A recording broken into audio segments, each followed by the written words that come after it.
Loving Father, we thank you that as my brother was singing, that you are the rock. And in the midst of every trial, every storm of my life, I can stand on this rock, the rock of your word, face every mountain of my life, and live a victorious life. Thank you, Lord. These are your words, and let these words become flesh in our life.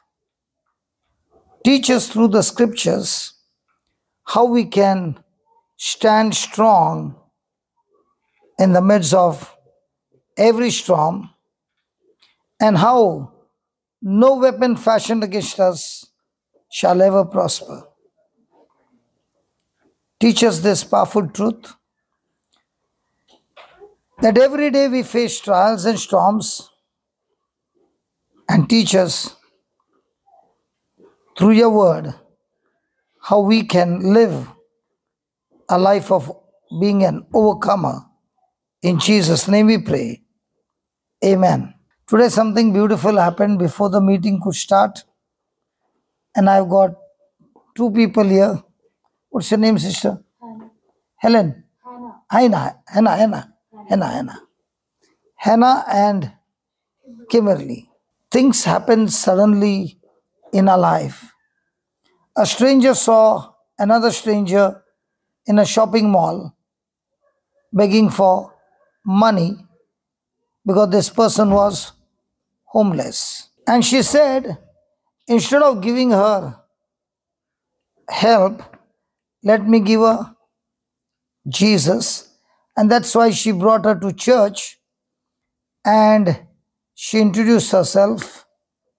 And this lady has a baby, 12-year-old, who cannot speak, cannot walk. And she is a single mother living on the streets in Belgium. And as this other lady was talking to her in French, she could not hear clearly. So I said, let's first open her deaf ears so that she'll be able to hear. And this is the powerful truth. All those who are baptized in Christ Jesus, it is our birthright to cast out demons and heal the sick. So I told this lady, I will teach you, you can open her deaf ears.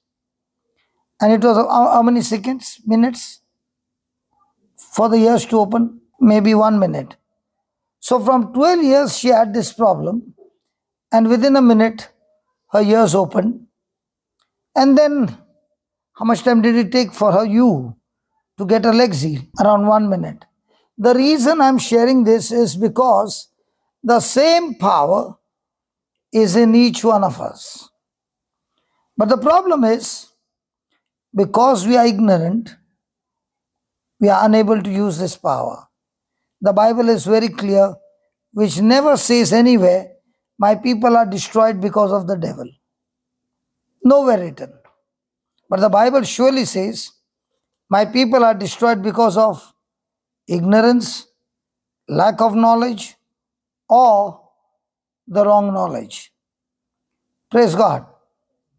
Hallelujah. So let us see how I can face every mountain of my life and use the power of God and set things right. Amen. There is a woman in the Bible, a Samaritan woman. Do you remember that?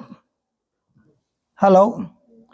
And this Samaritan woman has been living a bad life, but yet Jesus is come to touch her. Let's go to Gospel of John. There's very less time now, so I won't go in detail. Gospel of John chapter 4:13. Jesus answered and said to the Samaritan woman to whom he was asking for water, whosoever drinks of this water shall thirst again, but whosoever drinks of the water that I shall give him shall never thirst.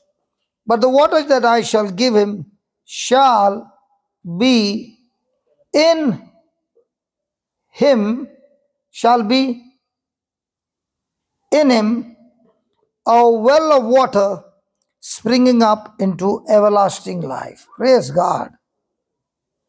So according to Jesus, all those who are baptized, all those who are in union with Christ, in each one is what? A well. And in this well is what? Water. And this water is what? Everlasting life. And everlasting life, what is everlasting life? Jesus came to give us everlasting life, right? So what is everlasting life? Is it living forever? Because those who are in hell also are going to live forever. So what is everlasting life? Everlasting life is life with Christ forever. So inside of us is a well. Do you really know there's a well inside? Kimberly, did you know? Do you know when you prayed for her and the 12 years of leg problem that she had went off because you learned how to draw water from the well? Imagine for a person who has got a well of water that brings forth everlasting life, and the person is ignorant and has never used that water which Jesus has given us the day we got baptized. And all our life we are trying to get rid of our problem but never draw the water from the well. What will the person do? Suffer and die. You are there, right? I thank God you are there. The moment she said, I can't hear, was I excited? Why was I so excited? Why am I so confident? Because I know the water that God has given me has power to cast out demons. When the legs were in pain, what did I say? Wow. Why am I saying that? Because a Christian does not pray for the sick, a Christian heals the sick. And in the book of James, when it is written, the Christian prays for the sick, he does not pray the prayer of fact, but he prays the prayer of faith that will bring healing. Hallelujah. Imagine for all of us having this well of water and a child is sick and you're struggling but not knowing to draw the water from the well. What is your condition? How does that look? Your child is suffering, your child has gone in a wrong direction, financial crisis, this crisis, that crisis, and the power to get you out of that is inside you. I'll give you an example. I was in Africa. And from Africa, I came to another country to preach and I got fever. So I did not want to go to the hospital because I always fight with faith. But when I was taken to for the blood test, the doctor said you have got to get admitted. And what was the reason? I had got infection of malaria from Africa. We have always heard about COVID, right? But has anybody ever heard about malaria in Africa? COVID is quarantine only 14 days. That malaria is quarantine for 28 days. And that malaria is more dangerous than COVID. But the reason that malaria is not famous because it's in a poor country. If the same malaria had to come to a rich country, by now they would have done many things. Because a person dies in 4 days if he's not given the medicine. And when I was given this, I spoke to the doctor and said, I can't be quarantined for 28 days, but we can make a deal. And the deal is you check me after 48 hours, there'll be no malaria, and I'll take my flight and go to the next country to preach. She said, that's impossible. I said, let's strike a deal. Now my question to you is the well of water inside of me? According to the word? Yes. So what do you think I did for 48 hours? I was quarantined. For 48 hours, what do you think I was doing? No, what was I doing? If I say remove water from the well, it will be in a code language. Come on, give me something practical so that I can go home and do it. I don't like theory. Teach me something that I can do, you can do, everybody can do. Yeah, tell me. Praying. Okay, what next? Okay, next. Having faith that it will be healed. It will be healed. That is not faith, that's hope. It's healed. It is healed. Praise God. Now, 2 days when I was on the bed alone, I had all the opportunity to prepare the notes for the next 10 days where I was going to preach. So I got myself soaked and marinated in the word for 48 hours. That when they took a test, there was no malaria. And this malaria in Africa is called as falciparum, which is the top in malaria where a person dies in 4 days. Now, was I interested in that sickness or was I interested in going to preach? If you read Isaiah 12, verse 2 and 3, and there it says how to draw water from the well. Isaiah chapter 12, Isaiah 12, verse 2. Behold, God is my salvation. I will trust and not be afraid. Have you heard the word trust before? What is trust? See, I'm not asking you questions so that I want to check how much you have the knowledge. I'm asking questions because we know many words, but actually speaking, we don't know the meaning of those words. What is trust? Brother Freddy. Believing. Freddy, no? Yes, believing in God that He can do it. Okay, then what is faith? Blind faith. Blind belief is not faith. Blind belief, then I should put a blindfold on my car steering and sit on the car and drive. No. Faith is never blind. Faith is absolutely sure to know what is going to happen. Yeah, hoping that something will happen. Okay, let me give 2 examples. A person is believing in faith, and now faith comes by promises, right? No promise, no faith. No word of God, no faith. I'm talking about Bible faith. Human faith can come anytime, but human faith doesn't produce result. So, Bible faith, I'm believing for God to manifest His glory. But even though I'm praying, it is not manifesting. What happens to my faith? Is there turbulence? Is it wavering? Can it get into unbelief? Yeah. Now that's faith. What is trust? Faith is all about knowing. It cannot be without knowing. Human faith, fluke. Now trust is, there are 3 friends in the book of Daniel: Shadrach, Meshach, and Abednego. Now the king has put a rule that when the trumpets will play, everyone has to bow down to the statue, and the one who does not bow down will be put in the furnace, right? Now, when the music starts, everybody is bowing down, and these 3 friends are standing. Will that make the king angry? Yes. So the king is annoyed, is angry, and he gives them one more chance. And they reply to the king saying, listen, O king, if a God comes and rescues us, praise God. But let it be known to you, even if we are not rescued, we are committed to a God. We shall not bow down to your idol. Now, is their relationship with God based on the end result, or their relationship with based on God is my commitment? Whether I live or die, I'm still committed. Are you understanding? So which one is greater, the faith person or the trust person? If you are trusting in God, then it doesn't matter what's around you. Whether it's in your favor, not in your favor, you are still marching. Now, when the king hears that, he is annoyed. He heats up the furnace 7 times more. And now when the furnace is getting heated up, what do you think must be happening to them? Can they see the furnace getting heated up? Can fear come in?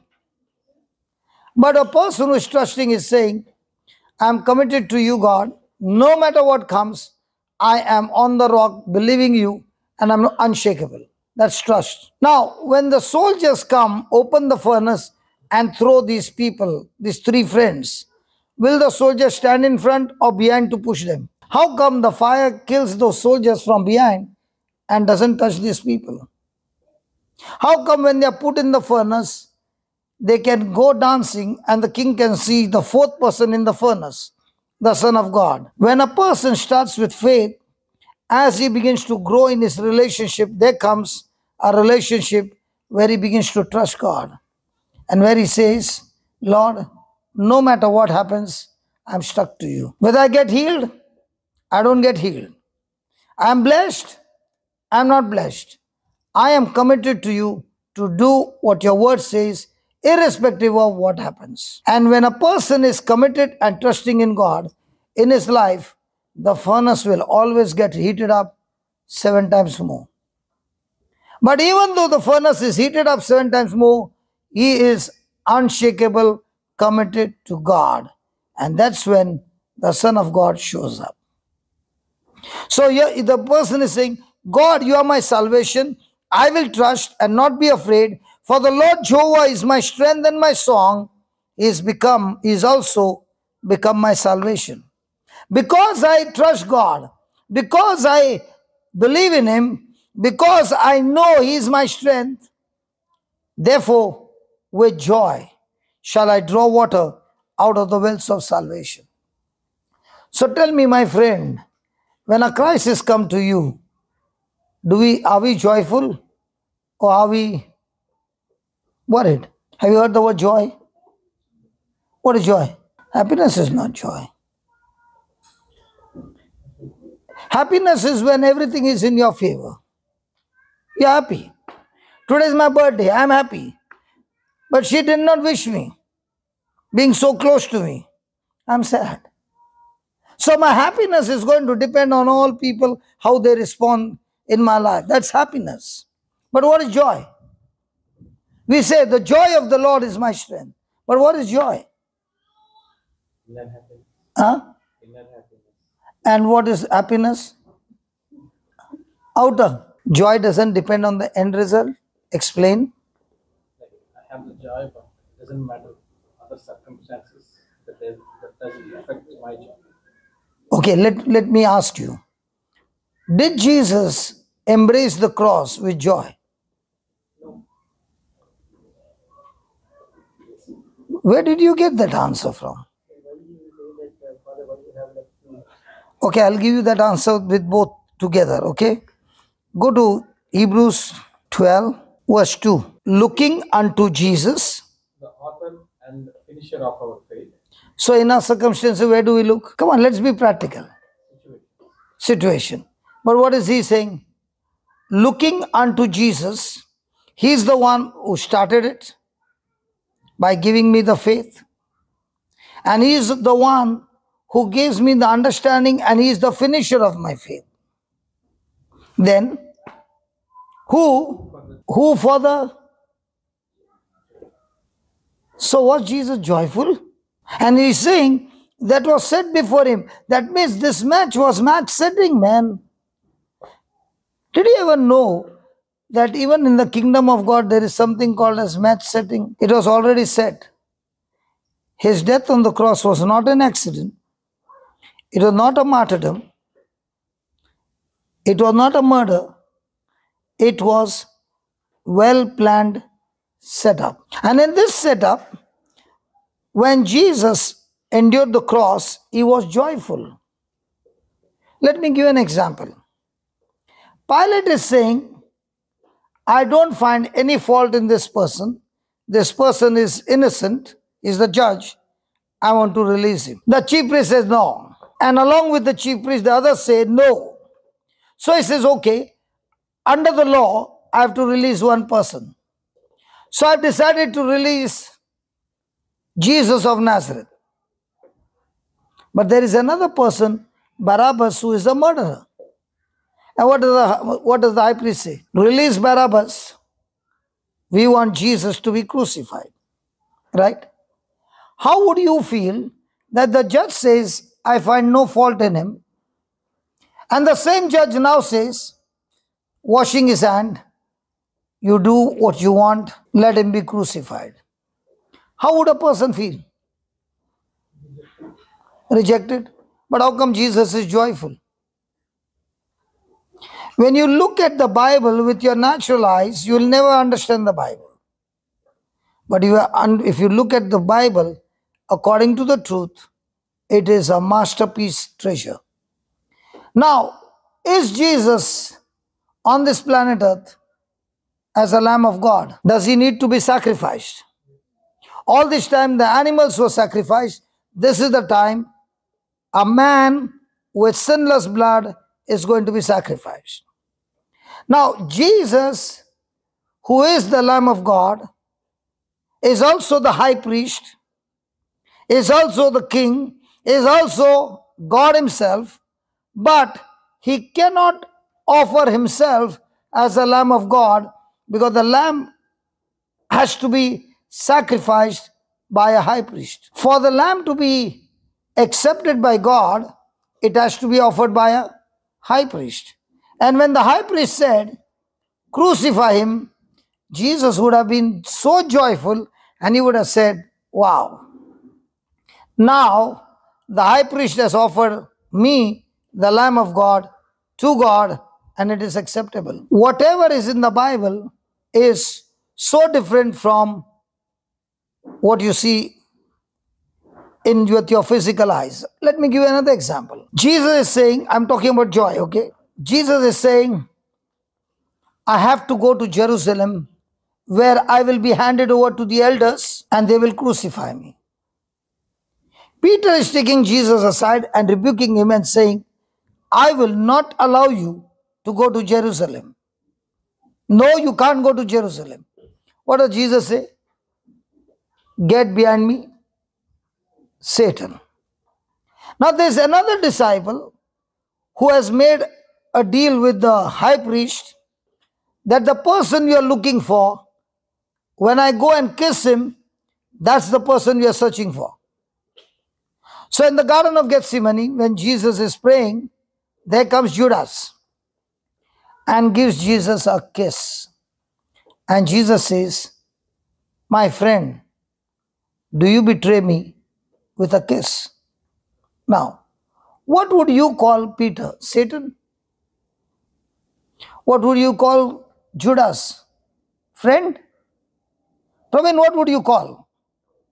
In today's world, is Judas a friend of Jesus or an enemy?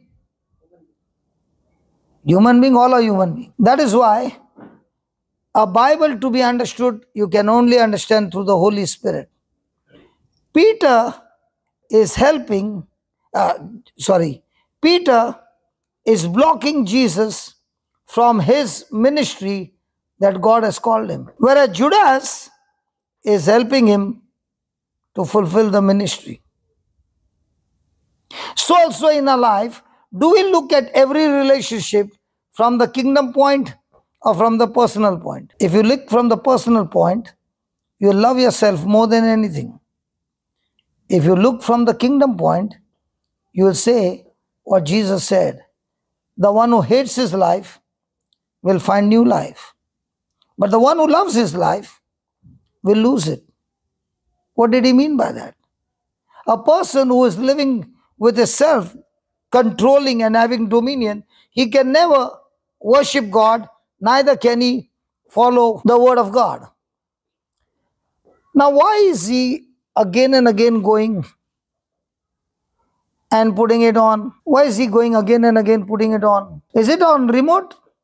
No, because that organ can be on standby for a particular time and nothing is being used, it will go off. In the same way, in our life, when our self is operating the whole day and not your spirit, your connection with God goes off. And that's why Jesus says, if you love your life, you'll surely lose it. If you hate your life, then you'll surely find new life. Have you heard the word life? I'm coming to your point. I've not yet forgotten. Have you heard the word life? Do you have life? Do you have life? Isaac, I did not ask you, do you have wife? Do you have life? Yes. So what is life? Don't tell me what is life. Yeah, tell me, Isaac, what is life? Life is what we are living right now. Life Okay. Then why did Jesus come to give you life? is everlasting life. If you already have life, then why should Jesus come and give you life? Freddy? The better life what he gives us. Okay. If you want to know your life, then take the sum total of your words. Every day, your words, sum total, your thoughts, your emotions, your feelings, your decisions, your actions, your habit, your desires, your will. Full total is your life. So let's say your words are ungodly. Simple. Your life is ungodly. Your thinking is worldly. You cannot experience the kingdom of God. So when Jesus came to give life, he's saying, make an exchange.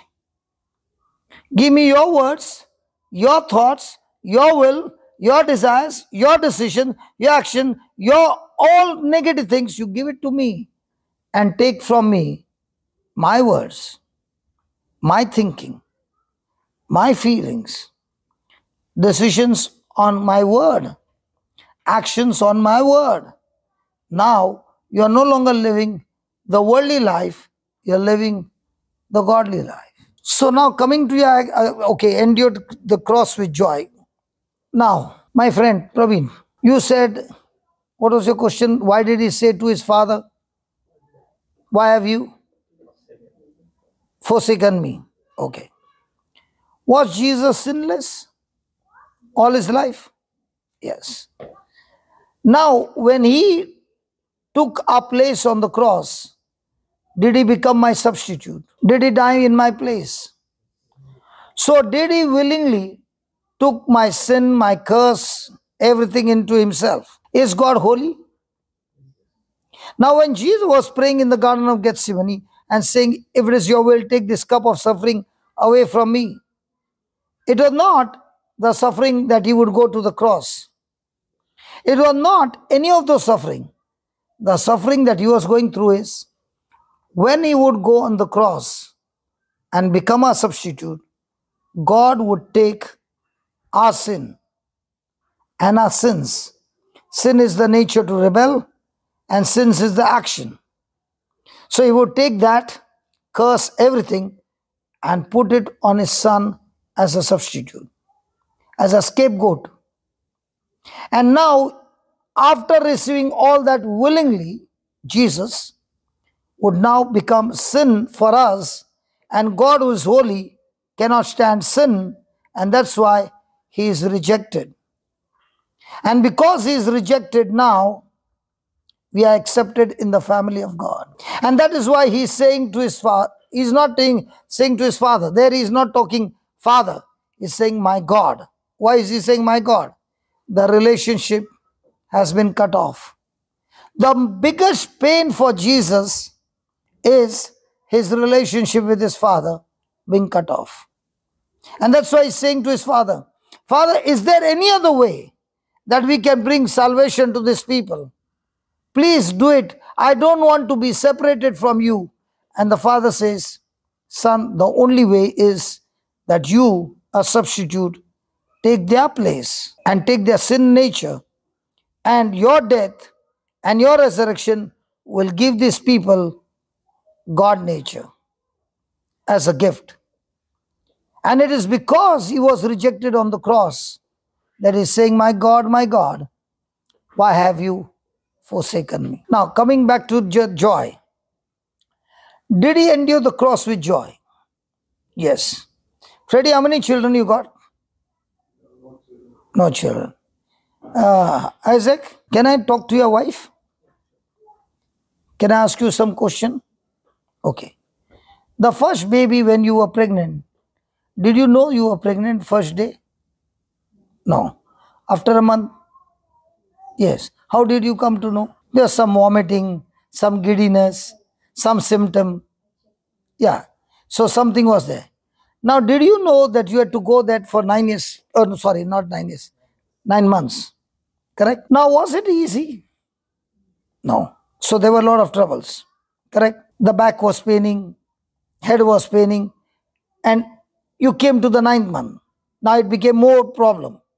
Now in the 9th month, was there a labor pain? Isaac, if you don't know what is labor pain, let me explain to you. Take your finger here like this and take these 2 fingers and press. That's labor pain. Look at her expression. Just look at her expression. She's saying, foolish man, if only you would have been in my place, you would know what is labor pain. And labor pain is only for 10 minutes. How long was it? You had a C-section? No, How long was it? almost more than More than what?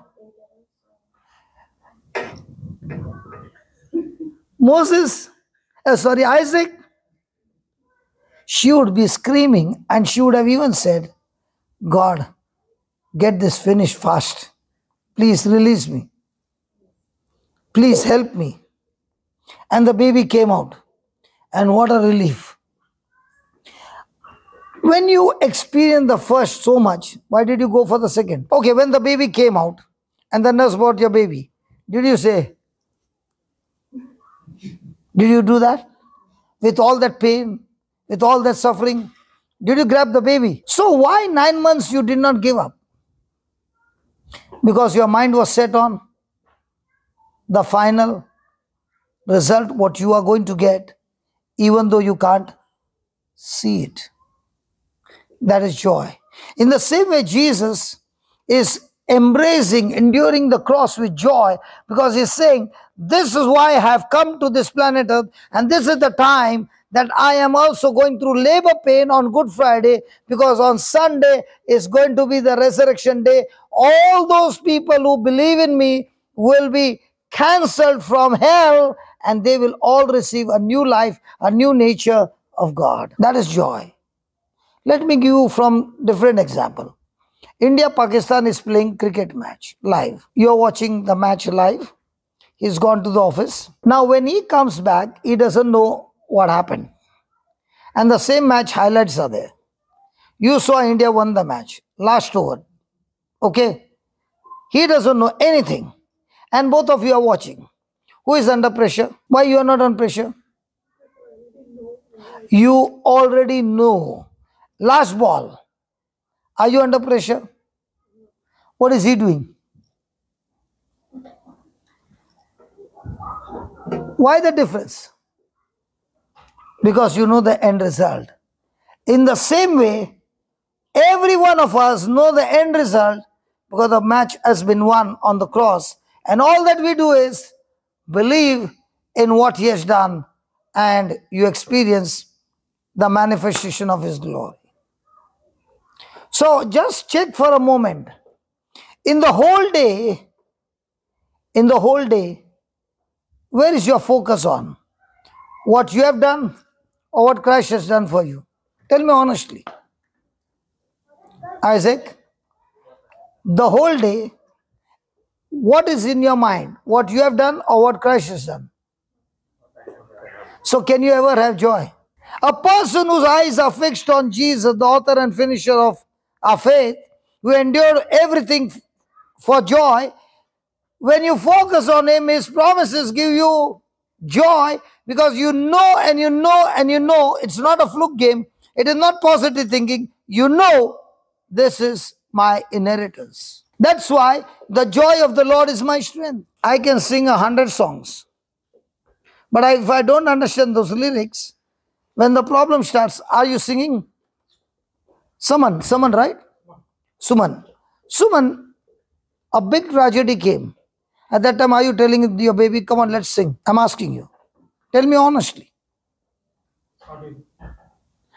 Not easy because I don't understand. The real hymn singing is when you are in the war.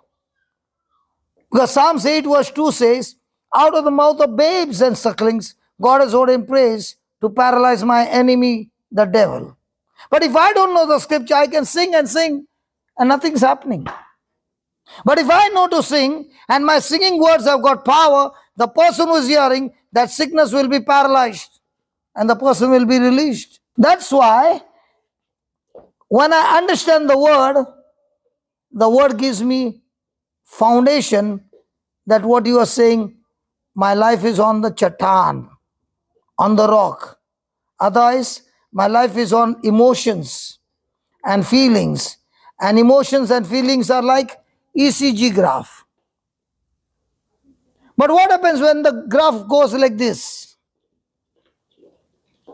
Yeah, tell me, you said it right. Dead.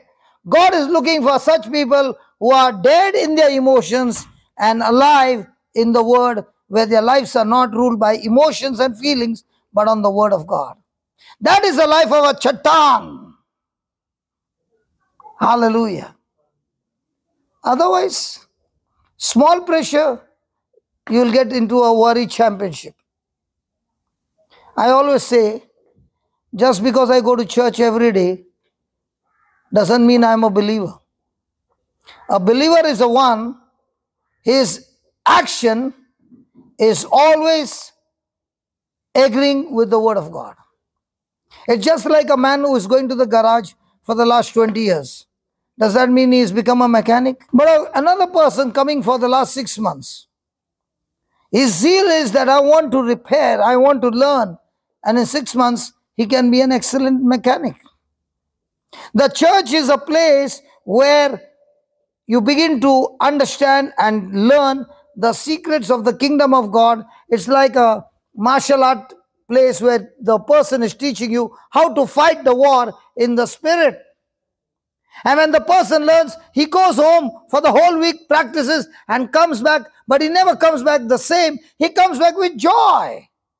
The 72 Jesus sent, and they came back with joy. And they said, Jesus, when we went, we saw even the demons are subject to us. And Jesus said, don't rejoice because the demons are subject to you, but rejoice because your names are written in heaven. You know, when somebody is asking you a question and you're giving the answer, that answer says what you believe. And if your believing is wrong, then the day the storm starts, what you believe is what you speak and what you live. Today, God has given us the grace period. But surely, battles are ahead. And if I'm not getting ready with my war suit, with the sword of the Spirit, when the war begins, you will go into emotions, and emotions will get you into trouble. Yesterday I was sharing about the office, no? I did not know. I was asking her questions, and she was wondering, this is exactly what's happening in my office. And this morning, morning or evening, I called her and said, hey, what's happening in the office? She said, exactly that was happening. I went back home and I did what I learned, and by today evening, everything got sorted out. Yesterday she came with worry. It is a problem. I don't know how to deal with it. When she learned the system, she applied the system, it worked. Let me give you an example. Are problems happening everywhere? So, aren't we under the law of gravity? But yet the plane flies. Why? I said, have you ever tried to make your car fly? Don't try. How come the plane can fly with so much of passengers, so much of cargo? Because it operates on another law. Open your Bible to Romans. The person who asked me the question for joy disappeared. Romans 8 verse 2. For the law of spirit. For the law of spirit. What is a law? A law is a principle that whoever gets involved in that principle, the result is the same. Are we involved in the law of gravity? Whether you're Christian, Hindu, whoever you are, rich, poor, dark, fair, the result is always the same. So the law is a principle. For example, electric power also is a law. You connect it right, it works for you. You mess with it, it can kill you. So there is a law of spirit. Read the law of spirit. The law of spirit of life. Of life. In Christ Jesus. Very good. So in Christ Jesus there is a law of spirit of life in Christ Jesus. That hath made me free. Will make me free. Already has made me free from the law of sin and death. Praise God. So is two law operating all the time? But one law might be active, the other law will be deactivated. But both laws cannot operate at the same time. So it is my choice. Okay, let's just go to Revelation 3:20 and we'll come back here. Behold, I stand at the door Behold, I stand at the door and knock. and knock. Any man hear my voice? Any, If any man if any man hear my voice and open the door, and open the door, I will come in. can't Jesus come without anybody's permission? He was asking now why so much of calamities and why all those. Now what is Jesus saying? I'm knocking at the door continuously to draw your attention. The situation that you're going in, if you can open the door and welcome me inside, I'll take care of your house. I am not going to push the door and walk in. If you open the door, I can get into your family. I can get into your business. I can get into everything. And when I walk in, I can set everything in order. But, without your will, I will not come inside. Is it given? And open the door, I will come into him and I will sup with him and he with me. So is Jesus my Savior? Surely. But can He get inside your house without you opening the door for Him? Has He given you the promises? Has He done everything for you? But can you experience His presence in your life or His power in your life or His victory in your life? No. He's saying, you open the door, rest I will do. So whose job to open the door? But do we open the door or are we opening the door of our senses? So I can open the door for Jesus and I can open the door for the devil. When I open the door for Jesus, now the law of the Spirit of life is active and the law of sin and death is deactivated. So throughout the day, which law do we activate? So let us learn which law should we activate. Praise God. Go to 2 Corinthians 4 verse 16. For our light, Affliction. what is affliction? Something that is coming against you, and the author of that is Satan. For a light affliction. Who is writing this? Paul. Did Paul go through light affliction? How many times do you think he was whipped? 39 lashes, but 5 times. Was he stoned to death? Did he get up? Did he want to go to the same place again? Was he in a shipwreck? Was he beaten with rods? So do you call that light affliction? So what is Paul teaching us? Is his eyes fixed on the current situation that he's going through, or is his eyes fixed on Christ? So he's saying, with all my experience that I went through with Jesus, I found a formula. The formula is, when affliction comes against you, read that. For our light affliction, which is but for a moment. Which is but for a so if you are going through some affliction, it is for a long period or for a moment. Sister, the next time you are pregnant, don't laugh. This will help you. You don't have to go through labor pain. If you understand the law of the Spirit of life in Christ Jesus, because Jesus says in Galatians 3:13 that He has redeemed us from every curse of the law. When a woman disobeyed God, there came a law that she will bring children in labor pain.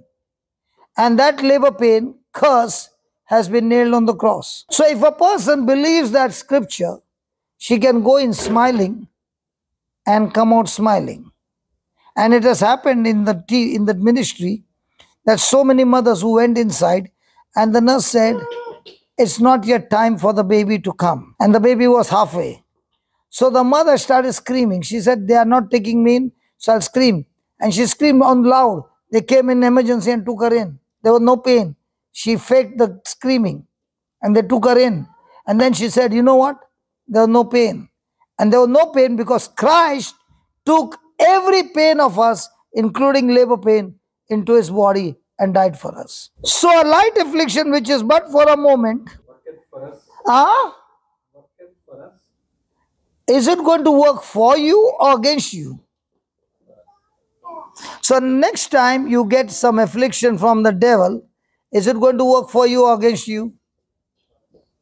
So the next time somebody says he has got cancer, what will you say? This affliction is going to work for you, brother. Praise God. Congratulations. Huh? Suman, will you say congratulations? It is easy if you understand the system. Everything in our life becomes easy if you understand. And as long as you don't understand, a problem becomes a big problem. And to solve the problem, you require only one key called wisdom. What is wisdom? Wisdom is the knowledge of God. When I don't know what to do in my situation, through the knowledge of God, I get practical application knowledge by which my problem gets solved is called wisdom. But if I don't have the knowledge, then I can't get the wisdom. If I have the word, then the word will talk to me and tell me, give me instructions by the Holy Spirit. What must I do now when I don't know what to do? That's wisdom. So for a light affliction, which is but for a moment, worketh for us. So from now on, when affliction comes, will you say it is working for me or against me? Hey baby, the next time you face problem, what are you going to say to yourself? Working for you? Then can a Christian ever go into depression? So in whose life it's going to work for you and in whose life it's going to work against you, neither Satan can decide, nor God decides. You are the one who decides it. While we look not, read that. Like affliction, which is but for a moment, worketh for us a more far exceeding and eternal weight of glory. Wow. It is not only working for us, but working for us a far more exceeding and eternal weight of glory. Have you heard the word glory before? What is glory? Hey baby, what's glory? What you saw inside is glory. So what's glory? God's God's name is manifested. God's name, Is manifested. God's power is manifested by which the person gets supernaturally healed, delivered, or something that is uncommon happens instantly is God's glory. So I cannot see the Holy Spirit. I cannot see God. But when I open my mouth and I speak His word, bang, supernaturally there is healing. Supernaturally there is conversion. Supernaturally there is deliverance. Were you not surprised? Just can you move this? She's sitting exactly, when we used to have oral exam in school, were you not surprised that when I asked you, do you want to open the ears? I asked you.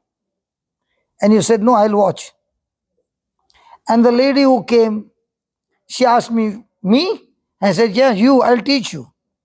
Were you not surprised how come it got opened so quickly? So is it common? Why it's not common? It should have been common because the same power is given to everybody. That's why I enjoy when I teach others how it can happen through their hands. Is it surprising to open the tap for water? No. So is it surprising to draw the water from the well? So what's the key to draw the water from the well? Joy. And what's the joy? Knowing what God has promised me. He has finished it. He has given it to me. Now with the joy, I know it's going to work 100% because He has promised me. And the one who has promised is able to do it. So the next time you see somebody having a deaf ear, will you do the same? Sorry? You'll be praying? Now, did we pray? That's where you went wrong. There's a difference between pray and say. Did you know there's a difference between pray and say? Okay, open the Bible and we'll come back. Let's help her. You want to help her? Do you think your husband is right? Maybe I'm confused. My husband is always right. Okay, let's go to Mark 11:22. And Jesus answering said unto them, Jesus answering said unto them, now here's a problem. Jesus has spoken to a fig tree and it died from the root. Peter saw it and Peter comes and says to Jesus, Jesus, the fig tree that you cursed is dead. And Jesus is answering. Thank God he's not answering only to Peter. He's answering to them, means all of us are included. And what is he answering? have faith in God. When he said have faith in God, what does that mean? Have the God kind of faith or have the faith of God. I mean the same faith that Jesus operated, that same faith God has given to us. But because we don't know the system, we don't operate in faith of God, but we operate in faith in God. So let's see how do you operate in faith of God. Read. For verily I say to you, For verily I say to you, that whosoever shall say unto this mountain, who is that whosoever? whoever, Only who are willing to operate faith of God, not faith in God. Faith in God is your faith. Faith of God is God's faith in you. Is there a difference between the two? Freddy, why are you laughing? Is there a difference between the two? Faith of God and faith in God. We are operating in which one? Faith in God. So let us see how to operate faith of God. Read. Truly, truly, I say to you that whosoever, whosoever shall say to this mountain, pause. Did he say or pray? say, Hold on. What's that mountain? Your problem. So do you pray to God about your problem? Kimmel, you do that. Don't you deny that. So you go to God and tell about your problem, right? Now, did he say, pray to God about your problem? What did he say? Say. So what's the difference between pray and say? So when you say, you don't pray. Or when you pray, you don't say. Am I confusing? I know I'm confusing. I'm confusing so that in that confusion you'll say, I don't understand, and pay more attention to understand. So when you're praying, you are talking to God, His word.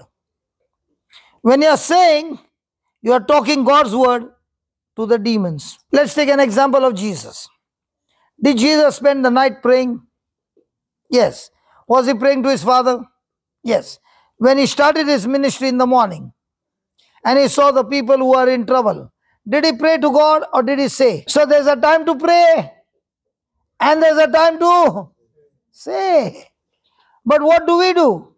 When it's a time to say, we are still praying. So are you supposed to pray or say? And what will you say? Deaf spirit, come out. Is that right? Or did he say, God, please heal our ears? Kimberly, do you remember? So all this time, what are you doing? Doing what Jesus said, or doing what everybody does? In the kingdom of God, remember this. Majority never wins. In the kingdom of God, the person who stands in faith is always a winner. So it doesn't matter how many people are with you or not with you. When you stand in the word, you are always a winner. She's looking at you, Freddy. You better stand in the word with her. Hallelujah. Are we supposed to say or pray? Say. So now read again. whosoever shall say to this mountain, Whosoever shall say to this mountain, be thou removed, please be removed. Is that please? So are you going to request or authority? So the next time you see the affliction, are you going to go in a request mode or the fight mode? Praise God. Be thou removed. be thou removed, and be thou cast into the sea. So there are two things to do. First thing, tell the mountain what to do. What to do? Be thou removed. Very good. Second thing, where to go? Every situation which is coming against you, you use these two questions and tell the enemy what to do, where to go. What's the first one? What to do and where to go? So whatever sickness is there, now what did we pray there? We did not pray to the mountain. There we prayed for unforgiveness, that she forgives. And when she forgave, at once everything started. Yesterday we learned that even though all these equipments are there, but if the fuse is gone, nothing in this place will work. In the same way, when a person is bitter or offended, nothing in the kingdom of God will work in his life. The fuse is gone. So the devil's best weapon is to bring offense in the marriage, and when they are offended, now no matter how much they pray, the fuse is gone. Until they realize it's by unforgiveness that is bringing hell into the house. The kingdom of God principles are sure spiritual laws. When operated, the victory is guaranteed. So tell me, in your life, let's say in your office, somebody is troubling you. Is that person troubling you? I said, in your office. So is that person troubling you? No? Then who is troubling you? So the spirit operating in him is troubling you. So are you going to fight looking at him or the spirit inside of him? So you're fighting the spirit but loving him. And when you're fighting the spirit, you tell the spirit two things: what to do and where to go. I'm again saying, talk to the spirit.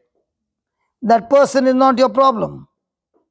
Others, one wife went home and told the husband, the preacher taught me what to do, where to go. Be uprooted from here and go and fall into the sea.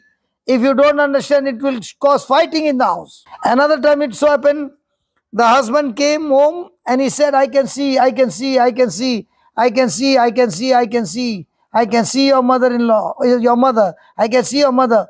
And the wife called up and said, what did you teach my husband? From the time he's come, he's saying, I can see, I can see, I can see your mother. And I said, I don't know. So I asked him, what can you see about your mother? No, you said no. The fig tree had no fruit, only leaves. So Jesus cursed the tree and the tree died. Her mother has got no fruit, only leaves. So I know, I can see her now, no fruit. I can curse her and she's dead. How a person can use wrong understanding. Praise God. So what are the two things? What to do? Where to go? And then? Now, in this case, Isaac is facing the problem. You said we should say to the spirit. Now, should we say to the person or To the spirit. prayer? Or how Okay. He should say the spirit operating in him, which is causing him so much of chaos, anger and bitterness. I'm talking to that spirit according to Mark 11:23. Be uprooted and go and be planted into the sea. And what I spoke, I do not doubt, but I do believe that what I've spoken has come to pass. And Jesus said, I shall have whatever I say. And because I say, that spirit has left him and gone to the place that God has created for him.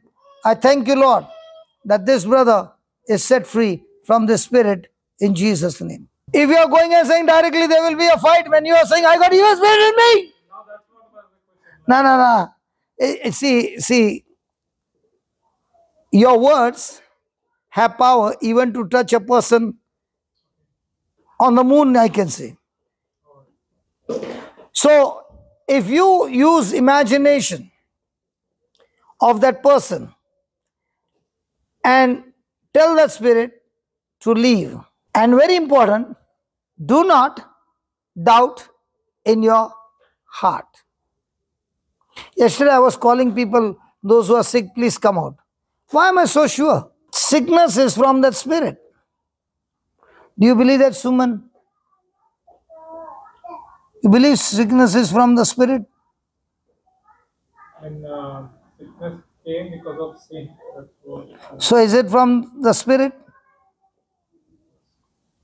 Did Jesus deal with sickness as a spirit and cast out the spirit and the person got healed? Even in Acts 10:38, the Bible says, God anointed Jesus of Nazareth with Holy Spirit and with power. So he went about doing good and healing all who are oppressed by the devil. For God was with him. So if you deal the sickness with spirit and you have the authority to cast it out, then the spirit will obey you. So did he say, be uprooted, fall into the sea, and does not doubt in his heart? What do you mean by believing in the heart and believing in the mind? Freddy, what do you think is believing in the heart? Like things which are not yet seen. Mm-hmm. You trust and believe in them, that it will be there or will come into place. And what is believing in the mind?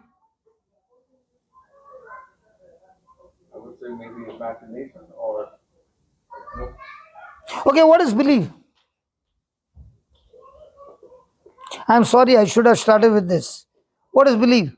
Will a lady who is pregnant ever go for skipping classes? Why not? She believes it is harmful.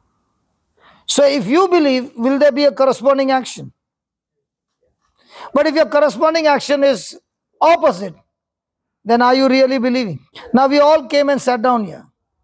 Some of them are writing notes. Does that mean they believe? Belief comes when you go out of this door and whatever you heard, you are saying, I'll put it into practice. That's when you are believing. And if there is no action to that message, you never believed. And the whole kingdom of God operates on believing. It is not on how much you pray, but how much you believe. And all our life, we are more focused on how much I pray. So even before I start praying, I must first search the Bible to see what is the truth. Because if I believe something wrong and I keep praying, that prayer will kill me. I said, if I'm believing wrong and I'm praying wrong, that wrong prayer will kill me. Or at least ask, yaar, you are only listening. It will kill you. Repeat this prayers. Yeah. Are you sure? Did we learn yesterday, death and life is in the power of the tongue? So when you are opening your mouth and saying a wrong prayer, which goes against God's word, is it a blessing or a curse? So who is activating the word? My lips. So my lips filled with faith can give me victory. My lips filled with fear can bring self-destruction. So even before I open my mouth, do I need to focus on the promise of God? Were we not like this when we were small? Did we remain like this? In the same way, when we are born again, today you might be like this, but don't get discouraged. As I feed, as the mama feeds, papa feeds, what happens? The baby is learning every day. And so also, when you spend your time with the Word of God, you learn every day, practicing the Word, experiencing the Word. Faith has got two wings. One wing is, I listen to the Word, and faith comes. Then, this faith, I use it, and I get the experience. Now the next wing is getting formed. If you are only studying the Bible and you got all the answers right, but in your practical life, you are never used, you are still living a loser's life. So faith from the word with practical knowledge and understanding and experience, when they both work together, the result is awesome. So So now when you hear that I got to speak to the mountain, let me give an example how this works. There was a pastor who was extremely strong in the topic called faith. And when the congregation came Sunday after Sunday, he would teach on the principles of faith throughout the year, only the principles of faith. And people began to practice and practice and practice, and the congregation just began to multiply. The church became small. He used the parking place, and it became more parking place. And there came a time that the old members were very angry with this pastor. And they said, you can't do this. All our parking place is gone. So he said, come on, let us pray by faith. There's a mountain behind us. So on Friday, you come to church and we'll pray the prayer of faith and push the mountain behind, and so that we can get a parking lot. So people came and they all started praying, and he began to speak scriptures and began to talk to God, and he began to speak in faith. Lord, thank you that the mountain has been pushed behind and we have got a parking place in the name of Jesus. Thank you. He began to say, Mark 11:24, Lord, you said, whatsoever you desire. Read. Mark 11:24. Therefore I say unto you, Therefore I say unto you, what things soever you desire, wow, what things soever you desire when you pray, when you pray. When you pray, do we speak desire or problems? Now he said, therefore, whatsoever you desire when you pray. So when you pray, bring what? Your desires. So he's talking to God and he's saying, Lord, this is the desire of the church. Back, there's a mountain. So Lord, push the mountain behind so that we have a parking lot. Amen. Then what does he say? when you pray, believe that you receive, Believe that you have received him and you shall have it. and you shall have it. After 3 hours of service, he told the people, go, and next week, come and park your car. The mountain has been pushed. Some of them went behind and saw. There's not 1 inch moved. Sunday, they began to make a joke of him. Hey, the mountain is here. And he's saying, next week, come and park. Monday morning, he's sitting in his office. An unknown stranger comes and says, we need some soil from your mountain. We'll pay you. We'll sign a contract. If you can give us this much soil, because we want to fill our valley with soil. So he says, but I want it to be done quickly. He said, give me only 2 days. I'll bring all the machines, and in 2 days, we'll cut the mountain. He said, okay. The deal is done. Monday, the work starts. By Sunday, the mountain has been cut, parking lot has been done, and a huge money has come in the treasury of the church. How does this work? From Mark chapter 4, verse 26. How does this work? And he said, so is the kingdom of God. How does the kingdom of God work? So is the kingdom of God. As if a man should cast seed into the ground. As if a man should Cast seed into the ground. What did Jesus say in the parable of sower and the seed? His word is a seed. So what is the man doing? Taking the seed and casting it into the ground. What is the ground? My heart. Then and should sleep. and should And should sleep. and should sleep. Now did he say sleep with worry? He said once you have cast the seed into the ground, don't be worried, because the seed that you have sowed has potential to solve your situation. How many of us, after praying, still have sleepless night? Freddie, what's your wife's name? Maxine. Macrina. Maxine. Maxine. Maxine. Maxine, have you ever got worried? Slept with worry? Do you know worry is demonic?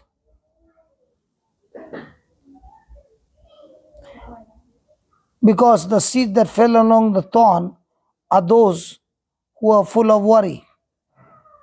they cannot produce the harvest. So he's saying, go to sleep without worry. Why are you going to sleep without worry? Because the seed I have has the potential to bring the harvest. If I planted a tomato seed, I know that from this seed will grow the tree that will produce tomatoes. So when I'm looking into the scripture, these are incorruptible seeds that I need to be planted in my heart. And when I plant them in my heart, now all that God is saying, go to sleep. Because when I'm worried, it's my unbelief that will block me from receiving my harvest. Who am I fighting against? I'm not fighting against Satan. God never told me to fight against Satan. He said, fight against the lies of the Satan. Because Satan is already defeated. You don't need to fight him. God sent Jesus to fight him. Who are we fighting? Against the lies. So when you are sleeping and those thoughts are coming, you open your mouth and you speak those words that God has promised you. And you speak them so much that those thoughts need to be captivated by your words. Now when you go to sleep without worry, then rise up in the morning. Rise night and day. Okay, then when you rise up, what do? Sit? No. Do all that responsible work you are supposed to do, but without worry. Then what happens? The seed should sprung. The seed should sprout. Now, are you the one who is going to make the seed sprout? No. The seed has the potential to get sprouted. Your job, cast the seed, go to sleep. But do you need to water the seed? How do you water the seed? You water the seed, Mark 11:24, what we read just now. Whatsoever you desire, when you pray, believe that you have received it and you shall have it. So if I believe I have received it, then what should be my prayer? Thank you, Lord, for blessing me all my desires. I thank you, Jesus. I thank you, Jesus. Now what are you doing? Watering the seed. And we water the seed. That watering of the seed of thanksgiving is going to make the seed sprout and grow. And then what happens? And should spring and grow, and he knoweth not how. So are you supposed to know how? So all that you're praying, are you interested in how it's going to happen? Maxine, right? Maxine, you're a good person. But the problem is, you want to know how. And when you say, Lord, tell me how, you are in the flesh. It's not faith. Faith is believing His word and not asking Him, Lord, I don't know how you're going to do it. Can you tell me how? No, that's not my part. My part is water the seed and go to sleep. God made it so easy. And we made it complicated by getting into worry and asking God, can you tell me how? Can you tell me how? Can you tell me how? Where? When? What? Which? So many questions. Did Jesus ask any question? Go to sleep. But the seed has the potential to produce the harvest. Very important is, what seed are you planting in your heart? If your seed is right, your harvest has to be right. And this seed is incorruptible. So now, we read that this light affliction is actually working for me. We also read that there is a law of the spirit of life and there's a law of sin and death. Now they both are opposite each other. Now who is supposed to activate the law? I'm supposed to activate the law. How do I activate the law? Read Romans chapter 10 verse 8. But what said it? But what said it? The word is nigh thee, The word is near you, even in thy mouth even in thy mouth and in thy heart. and in thy mind. That is, You did not hear what I said. The word is in your mouth and the word is in your mind. in thy heart. So what difference between heart and mind?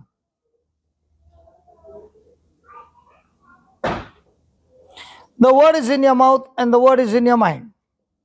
And she's saying, the word is in my mouth and the word is in my heart. What's the difference between you two? I'm not applying the word. Exactly. You are saying the scripture. Give and it shall be given unto you. Good measure. Pressed down, shaken together, running over. Shall men give into my bosom. I know that scripture, brother. I know it. And I'm confessing it. Okay. When you got an opportunity, did you give? So did you really believe? But when the scam fellow is calling you on online and saying, put this and I'll give you, that fellow you can believe. How can you believe the scam fellow and not believe the creator? Is it true? Does it happen in Dublin? Are you irritated with me? You stop talking to me. So do we really believe the word in my mouth and believe in the heart? Read that again. The word is near you. The word is nigh thee, even thy mouth In thy mouth and in thy heart. and in thy heart. That is That is the word of faith the word of faith. which we preach. Wow. Where's the word of faith now? In my mouth and in my heart. Now, when I'm speaking word, you are hearing from your external ear. You are understanding. But when you are speaking the same scripture out of your mouth, are your ears hearing? Again. I'm speaking the word and your ears are hearing. Now the same word you are speaking, are your ears hearing? Is there a difference? When I'm speaking, you are hearing from your external ear. When you are speaking, you are hearing from your internal ear. The more and more you hear from your internal ear, even though you start believing in your mind, that word will change you and you will start believing in the heart. That's why the Bible says faith comes by hearing and hearing by the word of God.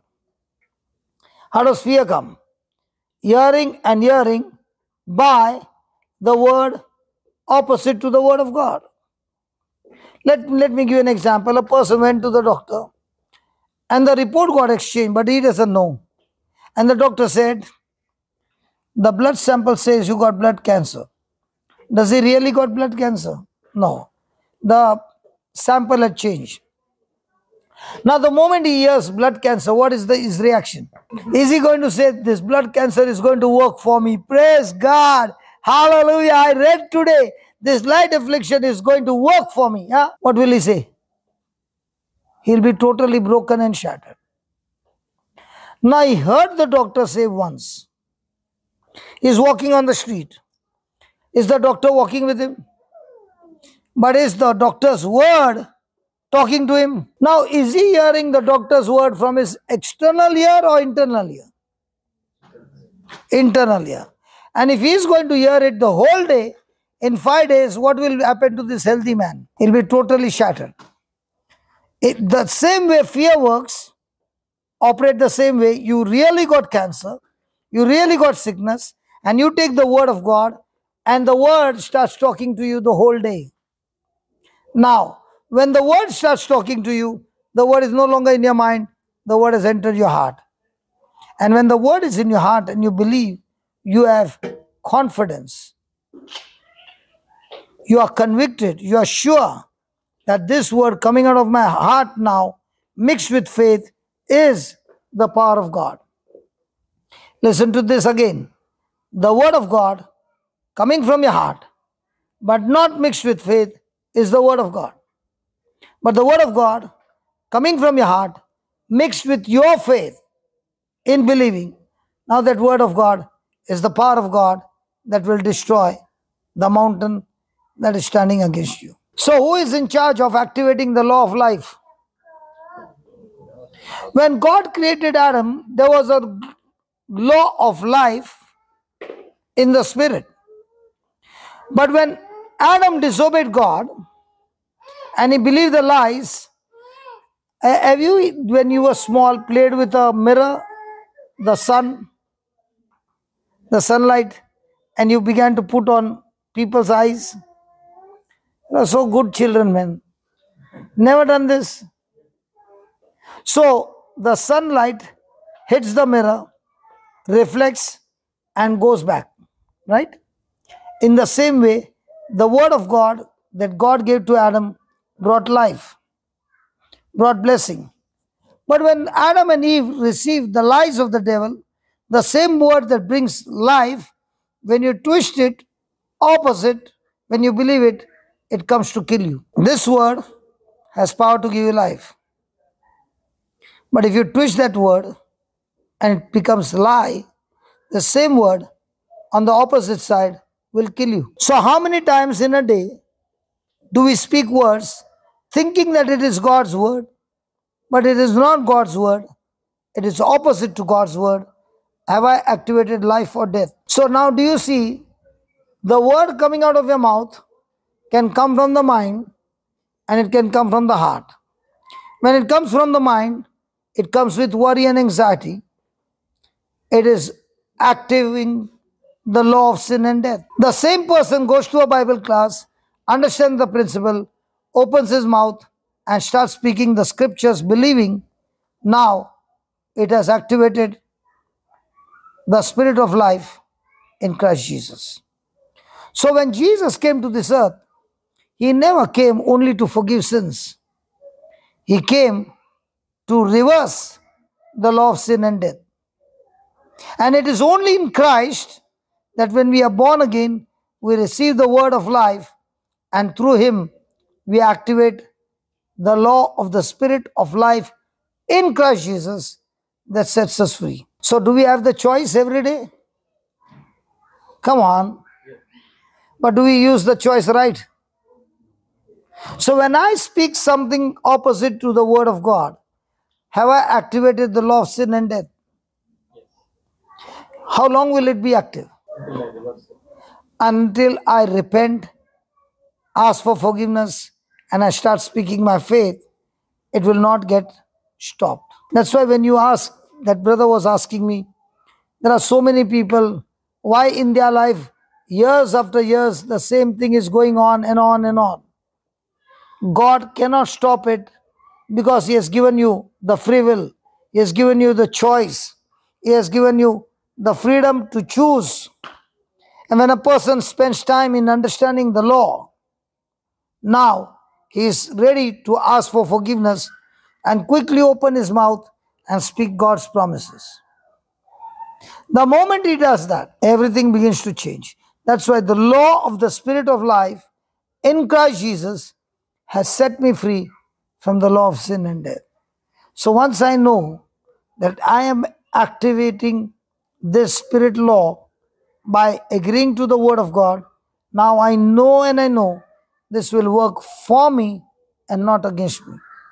So how will I know whether this affliction is going to work for me or not? Go to the 18th verse, 2 Corinthians 4:18. While we look at the things which You missed something. 4:18. Yeah. While we look not. While we look not at the things which are seen. Pause. Which one are we champions in? Looking at things seen or looking at things not seen? Kimberly, you have kept that bag and that person can't sit on the chair. He can't sit on the chair. Are you confused? Who's going to sit on the chair? Now what do you see on the chair?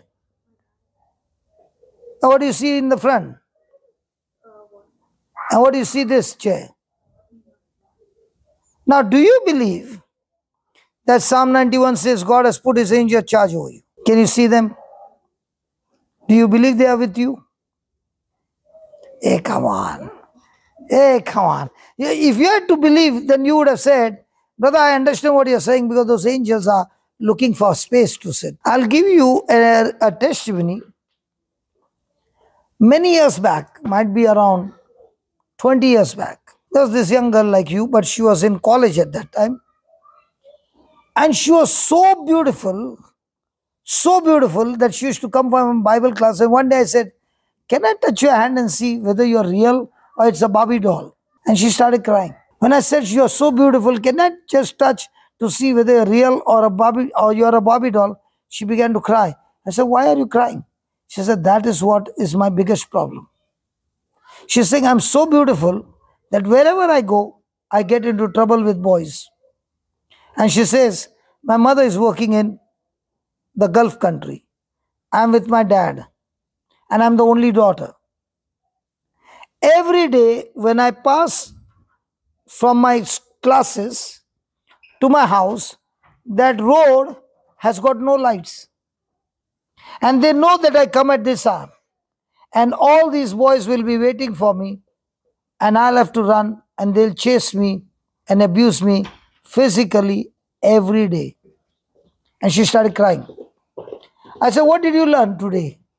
So I said, okay, let me teach you on Psalm 91. Do you know Psalm 91? Are the Psalm 91 full of promises? Will those promises come to pass? Okay, read Psalm 91, 1, 2, and 3. And I'll ask you the same question. Will those promises come to pass? He that dwelleth in the secret place He that dwelleth in the secret place of the Most High of the Most High shall abide under the shadow of the Almighty. shall abide under the shadow of the Almighty. I will say of the Lord, I will say of the Lord, He is my refuge, He is my refuge, my fortress, He is my fortress, my God, my God, in Him will I trust. in Him will I trust. Surely He shall deliver thee Surely He shall deliver me from the snare of the fowler from the snare of the fowler. and from the noisome pestilence. Now the whole psalm is full of promises. What is the condition there? The psalm will work, that full psalm will work for anybody, but there's a condition. He's saying there's a secret place. And in that secret place, God takes me to that secret place where I abide in Him. Now, for a married couple, which is the secret place? The bedroom. Can a third person enter there? No. So God is saying, I'm your lover and you are my beloved, and I will take you to the secret place and reveal to you all the secrets. And you will be so close to me, much closer than the very breath that you're breathing. So how does a person enter that secret place? Read that psalm again. Brother, He that dwelleth if you read slowly to understand, you'll get your answer. He that dwelleth in the secret place He that dwelleth in the secret place, not everybody, the person who is dwelling in the secret place of the Most High of the Most High. shall abide under the shadow of the Almighty. So is abiding where? Under the shadow of the Almighty. I will say of the Lord, I will say of the Lord, He is my refuge He is my refuge, and my fortress, my fortress, my God, my God. in Him will I trust. In Him will I trust.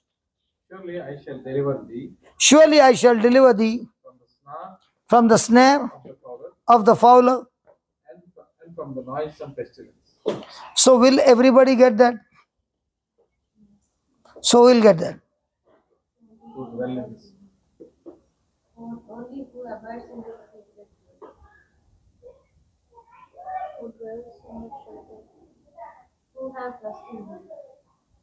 Who shall say of who shall say? Say that. Who shall say? I will say. What will you say? He is my refuge, He is my fortress, And my God, and He and my God. In Him I Exactly, he says, the person who is in the secret place has now made God is refuge. God is fortress. God is God, and I'm trusting in my God. Now God says, because you said it, now what did we learn? The word is near me, in my mouth, in my heart. That is the word of faith which we preach. So Lord, you said there is a secret place. You said that secret place is so close, I'm under the shadow. And you also said, the person who is in the secret place, he says to the Lord, you are my refuge. Now, how many of us say every day, God, even though I go through all this, I don't care. I've taken refuge in you. Are some country people from different countries running to the European countries to take refuge? So when they take refuge, is that country taking care of them? No. Oh my God, I was in Ireland, the whole hotel is booked for them, and they are all living there like kings and queens. It looked like they are the owners of the hotel. And I said, who are these? They don't look like posh customers and your hotel is so posh. No, no, no. They have taken refugee and the council has taken the hotel to look after them. So when I looked at that, I said, Lord, even the locals are not getting that facility. So when they took refuge, is that country looking after them? Yes. After a few years, will they get a passport? What about those who are working hard? So when I say every day, God, you are my refuge, you are my fortress, you are my God, in you I trust. Lord, when I make you my refuge, my fortress, no matter what's happening around, I am in the secret place of your bedroom where you are teaching me the secrets of your kingdom. You are teaching me and keeping me so close to you that I'm actually under your shadow. And because I'm under your shadow, I can see the mother hen spreading her wings and the chicks are underneath. And from underneath, they can see the crow, but the crow can't come and touch me. It is only when I go out of the wing in a wrong direction that one wrong move is the end of that chick. Have you seen the crow pick up the chick? So, do we have crows around to pick us up, to torture us? But when you say, God, you are my refuge, am I covered with his wings? Even though the devil makes the best plan and he has laid a snare for me to be trapped, the Bible gives an answer in verse 3. Surely, I like that word, surely, he shall deliver me from every snare of the fowler. So even though the devil has trapped for me, and I'm going on believing and saying, God, you are my refuge, you are my fortress, you are my God, in you I trust, will now God move on my behalf? Have I opened the door for him by my word of faith? Did I speak with my mouth and believe in my heart? So when I said these words to that girl, and I said, you're covered with the wings. So the next Monday, when there was a Bible class, this girl came and she was laughing. I said, why are you laughing? She said, when I was going back, these boys were waiting for me. So this girl was watching. And she said, Lord, according to your word, when I say, you are my refuge, you are my fortress, you are my God, in you I trust, you said you will cover me. So every time she used to run, today she began to walk, saying those words, and she passed by them, went to the other side, and she kept looking at them. God had made her invisible. I've had many experiences like that. In the midst of riots, you become invisible. Nobody comes to attack you. They are attacking all around. The scripture works so much, beautiful. She became an air hostess. I did not know she was an air hostess. After many years, I met her. And I said, hey, how are you? And she said, you know, what you thought on that day, from that day on, nobody has ever touched my body again. Do you know God has put his angel charge over you? But will the angels work for you? In the kingdom of God, there's a system. If you follow the system, angels will work. If you don't follow the system, they'll never work. Open to Psalms 103. Today, if somebody watches me, they'll say he has gone like a Rajdhani Express. If you watch on the YouTube, each scripture will take so a lot of time to explain with examples. Today I'm going like a Rajdhani Express. But if you go on the YouTube, all these teachings are there. Go to Psalms 103, verse number 20. The Lord, Bless the Lord, you his angels, you his angels. Oh, go slow. First one.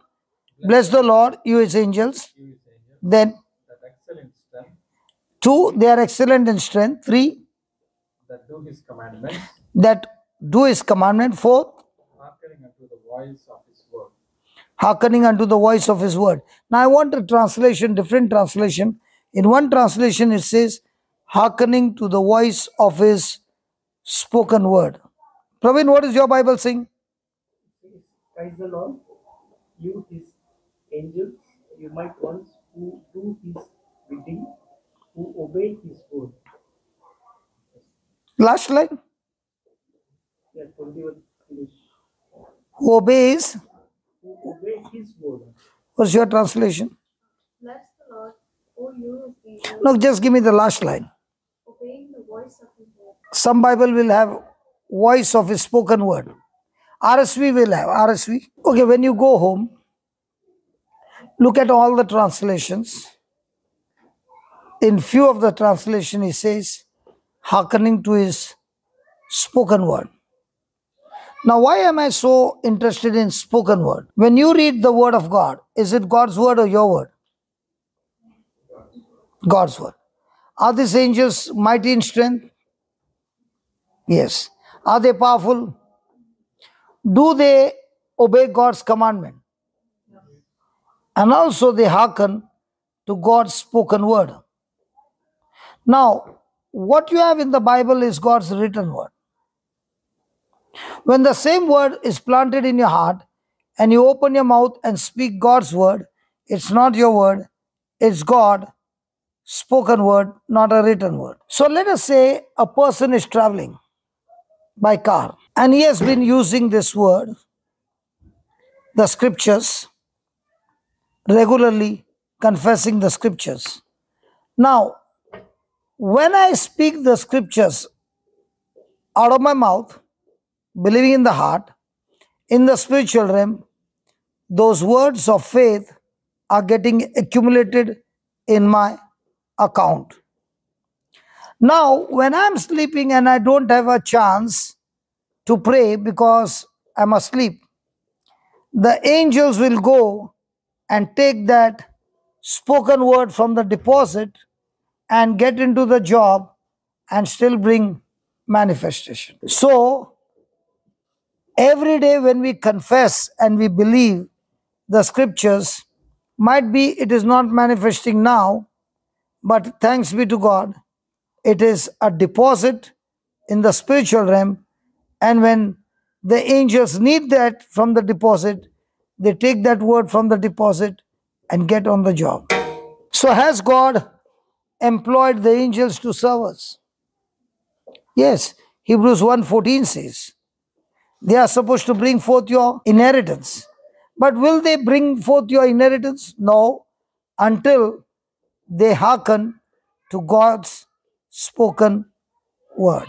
We'll go and finish that 2 Corinthians 4:18. Yeah. While we look not at the things which are seen, but at the things which are not seen. Now, do we practice this?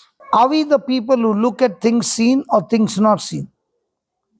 When you open the Bible, whatever is written in the Bible, it is always about things not seen.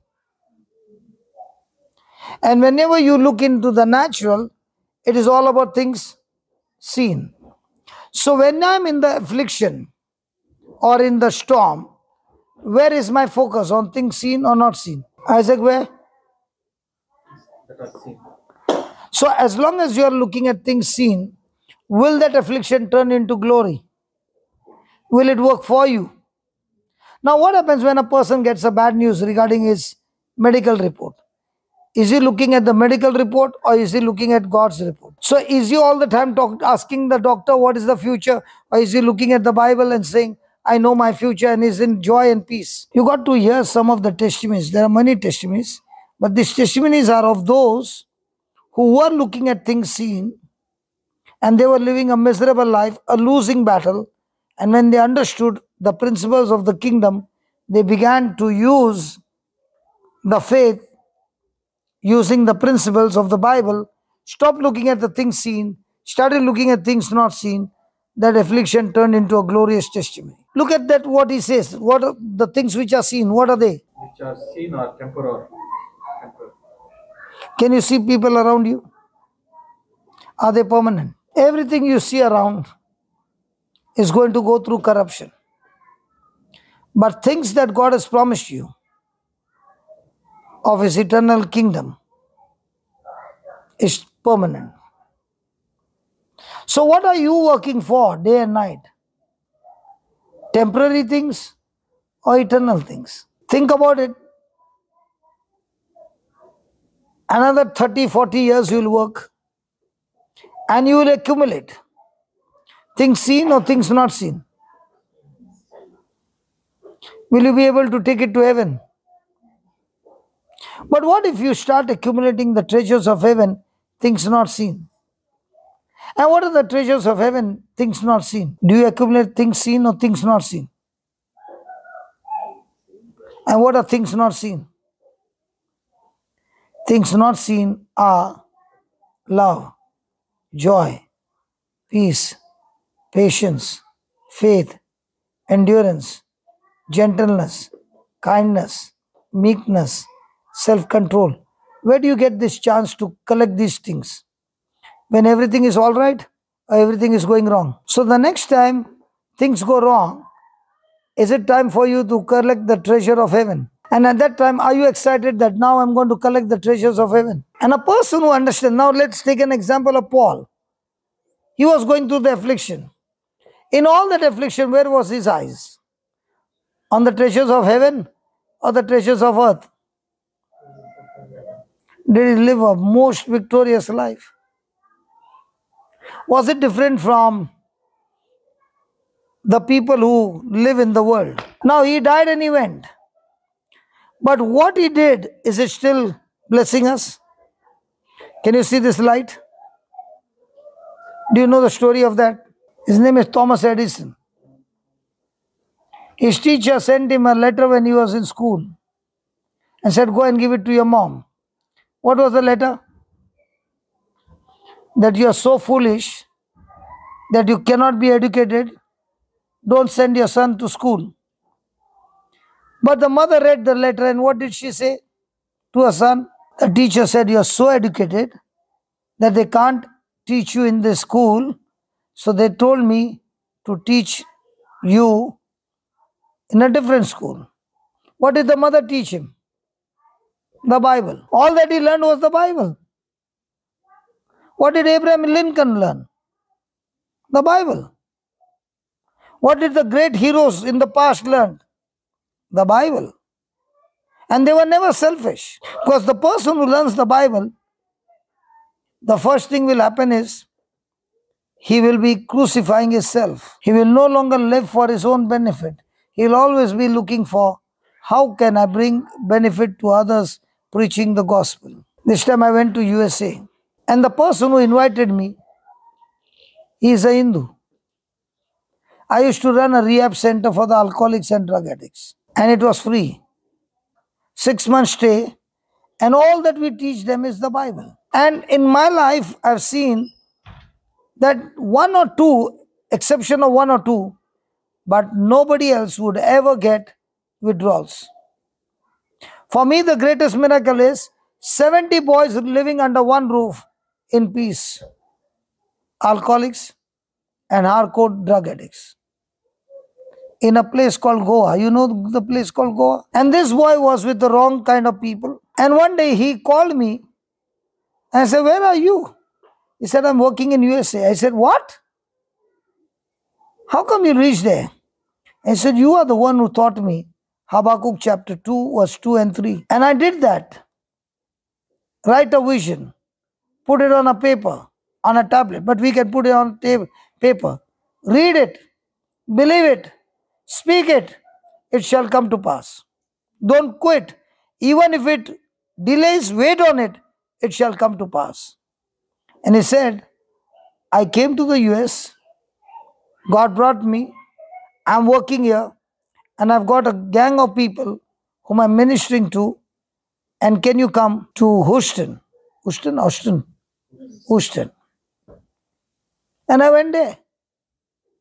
Never could I believe that this man, who is in this condition, would invite me to US. The joy is that these people are drug addicts. They have totally destroyed their family, their marriage and everything. And you teach them the word and they learn the word. And then you see them prospering. And now they are mighty soldiers of God. Loving Father, we thank you that tonight you taught us many, many things. And you love each one of us. You do not want anyone to perish. And that's what the Bible says. God so loved the world that he gave his only begotten Son, that whosoever believes in him shall not perish, but have everlasting life.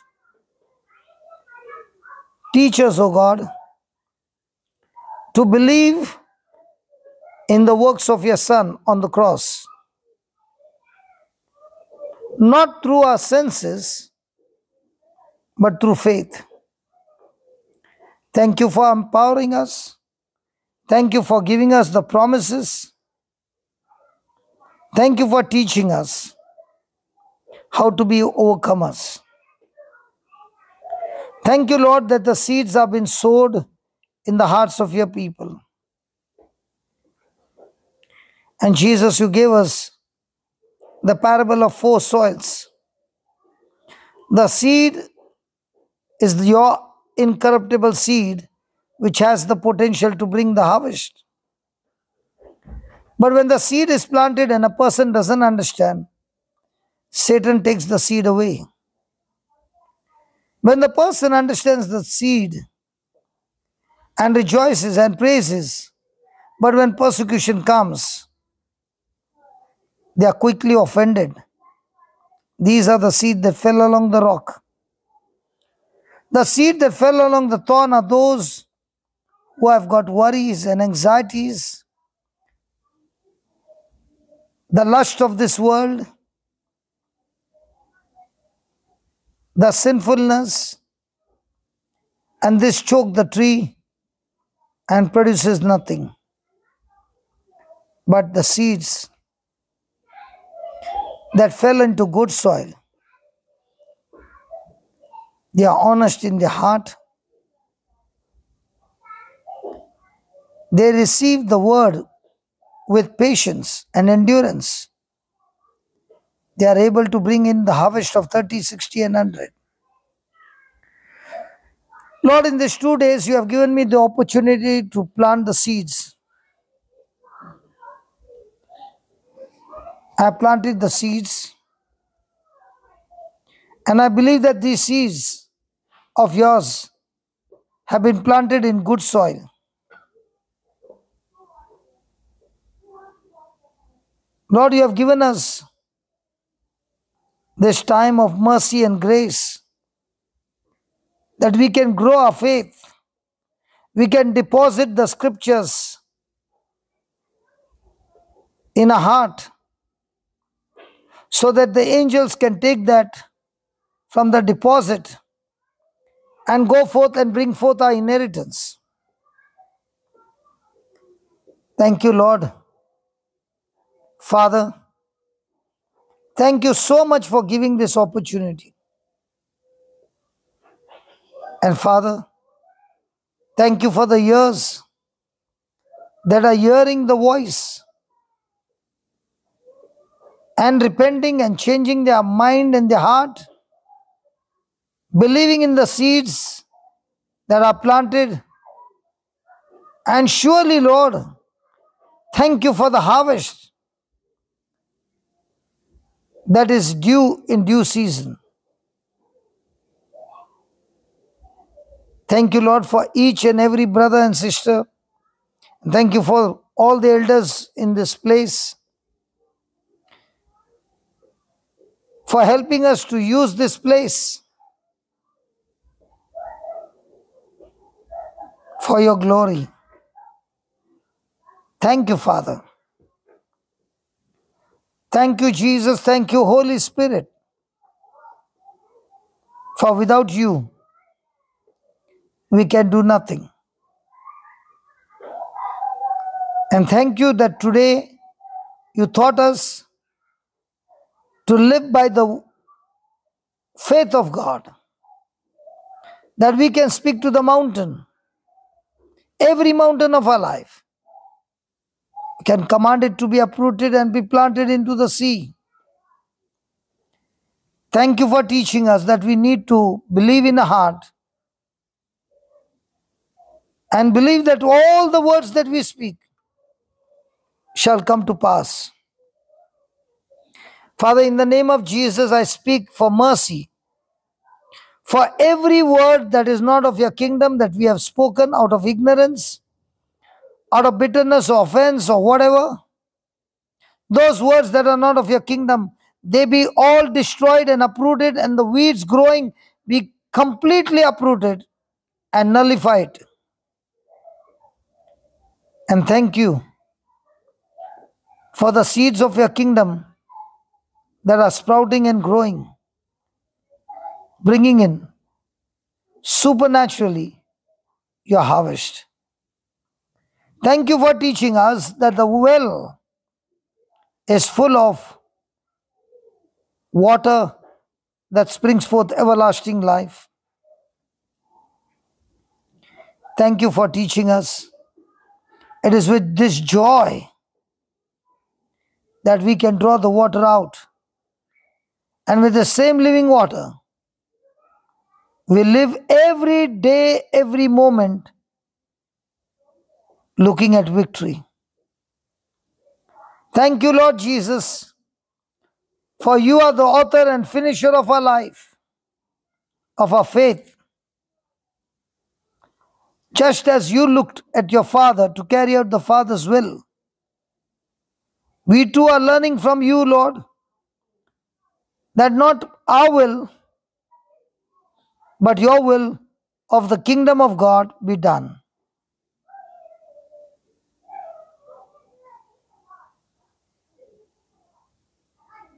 Thank you, Jesus, that each one's life has become a testimony by faith, that you have turned every affliction into glory, into victory. And we thank you and we worship you. For it is you who is turning every affliction that is against us, using our faith, turning it into glory.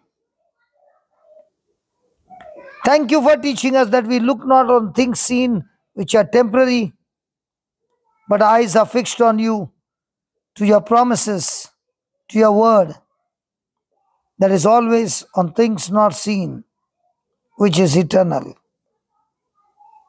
Thank you, Father, for every moment. And thank you in a very special way for Vijay and his spouse, that they have invited me, given the best of the best to me. Let everyone's family be blessed. Because your word says, when we sow in the Spirit, of the Spirit, we shall reap harvest that will be a blessing to the nations. Father, let every law of sin and death be stopped right now, and the law of the Spirit of life in Christ Jesus be activated in each one's life. That when I go back, I will hear that the seeds that have been sprouting right now are growing into a marvelous, marvelous harvest. In Jesus' name, amen.